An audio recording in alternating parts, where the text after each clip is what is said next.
Este viaje lo hicimos a Mineral del Chico en el estado de Hidalgo, un lugar rodeado de montañas, bosques y paisajes que parecen sacados como del fondo de pantalla de una computadora. Desde que llegas sientes que el aire es diferente, es un aire fresco, limpio, que incluso sintieras que te limpiara por dentro. Y lo mejor es que no necesitas ir muy lejos para encontrar este pedacito de tranquilidad. Aquí les comparto un poco de lo que vivimos en este rincón mágico.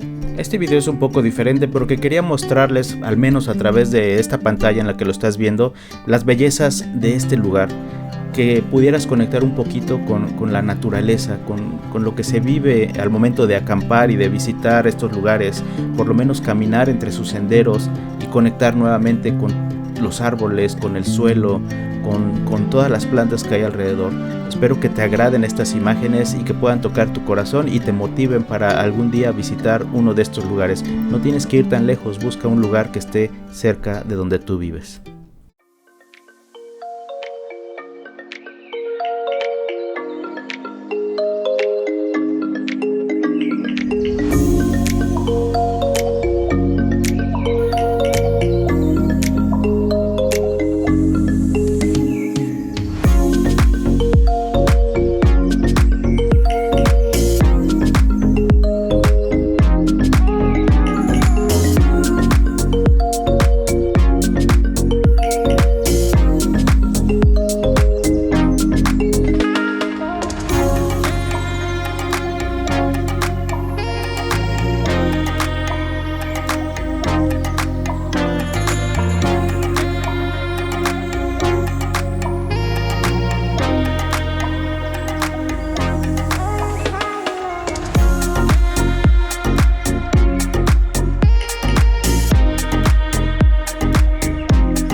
Mineral del Chico siempre me deja algo nuevo, ya sea un recuerdo, una sonrisa o simplemente la paz que me hace falta de vez en cuando en la rutina del día a día.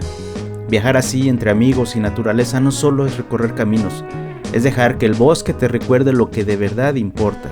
Sin duda, mis momentos favoritos fueron el atardecer en la parte más alta del Contadero y el amanecer en esa parte que se llama Valle Diego Mateo. Eso se me queda y me lo llevo de Mineral del Chico en este último viaje. Espero que les haya gustado este video. Nos vemos en la próxima aventura.